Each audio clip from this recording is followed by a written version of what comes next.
La dignidad de la persona humana. Cuando estudiamos el credo vimos que el hombre ha sido hecho a imagen y semejanza de Dios. Imagen de Dios por ser libre y semejanza porque Dios ha querido que por la gracia participemos de su misma naturaleza divina. Es verdad que con el pecado nuestros primeros padres perdieron para ellos y para su descendencia la semejanza, es decir, la gracia de Dios, aunque Dios ha puesto remedio para que esa pérdida no tenga que ser definitiva. Y dejaron herida para ellos y sus descendientes la imagen de Dios, es decir, la libertad humana. Y por eso necesitamos más ayuda de Dios para obrar bien. El hombre es llamado a la bienaventuranza. Sí, estamos hechos para el cielo, y sólo allí el conocimiento y el amor serán plenos. Sólo allí podrá verse saciado el deseo de felicidad que albergamos en nuestro corazón. Pero para ir al cielo necesitamos la gracia de Dios por la que somos semejantes a Él y por la que podemos llamarnos con propiedad hijos de Dios al participar de su misma naturaleza divina. Acabamos de decir que el hombre es imagen de Dios por su libertad, pero ¿en qué consiste la libertad? La libertad es la capacidad de autodeterminación hacia el bien, la capacidad de dirigirnos intencionalmente hacia el bien que conocemos.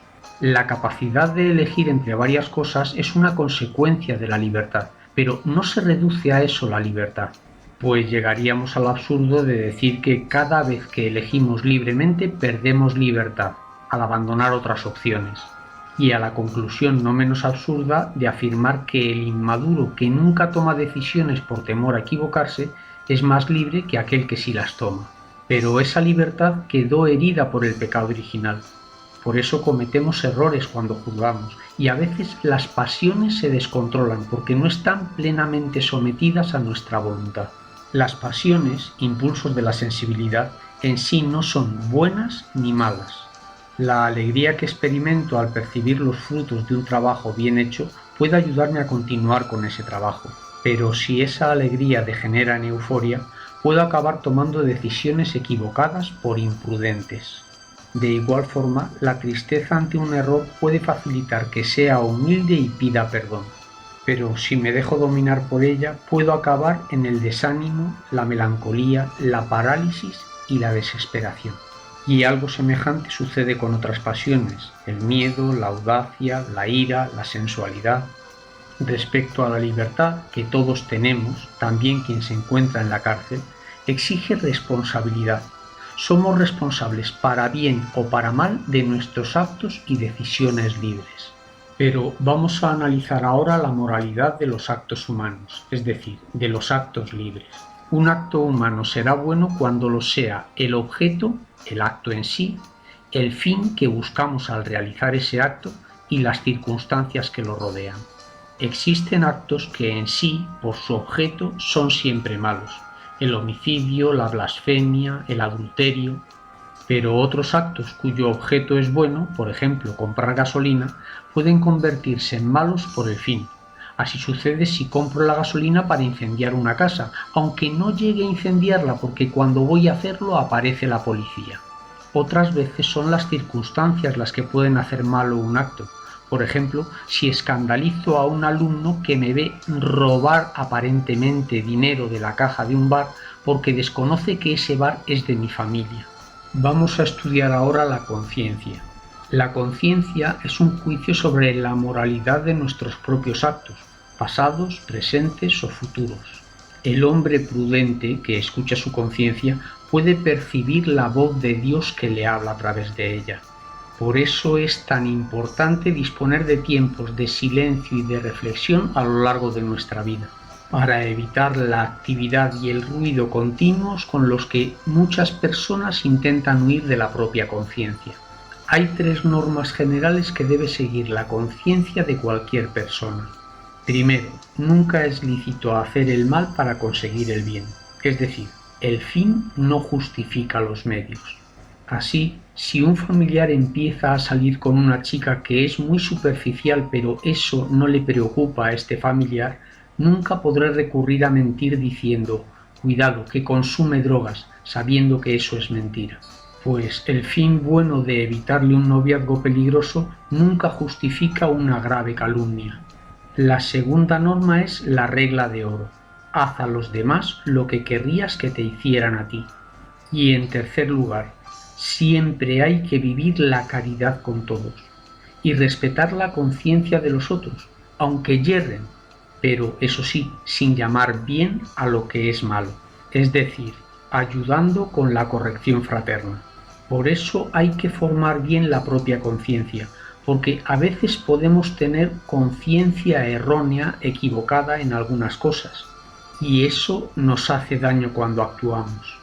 Igual que se hace daño el adolescente que consume drogas sin darle mayor importancia solo porque en su familia todos lo hacen. Quizá tenga menos responsabilidad moral, pero estará adquiriendo un vicio tan grande como aquel que lo hace conscientemente. Por eso conviene que preguntemos a alguien con buena formación cuando nos surjan dudas de conciencia. ¿Qué son las virtudes? Las virtudes humanas son cualidades del alma que nos hacen más fácil obrar el bien y que se adquieren por repetición de actos. Hacen mejor persona a quien las posee, y también hace que los actos buenos que esa persona realiza con mayor facilidad sean más meritorios que los actos buenos hechos por quien no posee esas virtudes. De igual forma que si yo, que nunca he entrenado a fútbol, consigo meter un gol por la escuadra lanzando una falta directa, tendré menos mérito que aquel jugador que después de ensayarlo muchas veces lo hace durante un partido. Pues mi gol habrá sido de chamba y no se volverá a repetir, mientras que el de ese jugador habrá sido fruto del esfuerzo y quizá volvamos a ver goles parecidos suyos en otras ocasiones. Las virtudes nos hacen crecer por dentro. Las virtudes cardinales son las virtudes humanas fundamentales de las cuales se derivan todas las demás. Y son 4: prudencia, justicia, fortaleza y templanza. Para terminar, vamos a hablar del pecado. El pecado es una ofensa a Dios, en la que podemos considerar dos aspectos. Primero, la aversión o rechazo a Dios, que no tiene por qué ser explícita. Igual que el adolescente cuya madre le ha prohibido beber alcohol cuando sale, rechaza el mandato de su madre cuando toma una copa con sus amigos, aunque no desee explícitamente desobedecerla. El segundo aspecto del pecado es la conversión a las criaturas, que son preferidas desordenadamente en lugar de Dios. El pecado puede ser de obra, cuando hacemos algo malo, de pensamiento o deseo, cuando queda en nuestro interior, y de omisión, cuando no hacemos algo que deberíamos hacer. Es muy importante distinguir dos tipos de pecado por sus consecuencias en el alma. El pecado mortal mata la vida de la gracia y nos hace merecedores del infierno, mientras que el pecado venial solo debilita la vida de la gracia, aunque también nos predispone al pecado mortal. Para que un pecado sea mortal se tienen que cumplir estas 3 condiciones: que la materia, en obra, deseo u omisión, sea grave, que haya plena advertencia de esa gravedad y que haya perfecto consentimiento de la voluntad en ese pecado.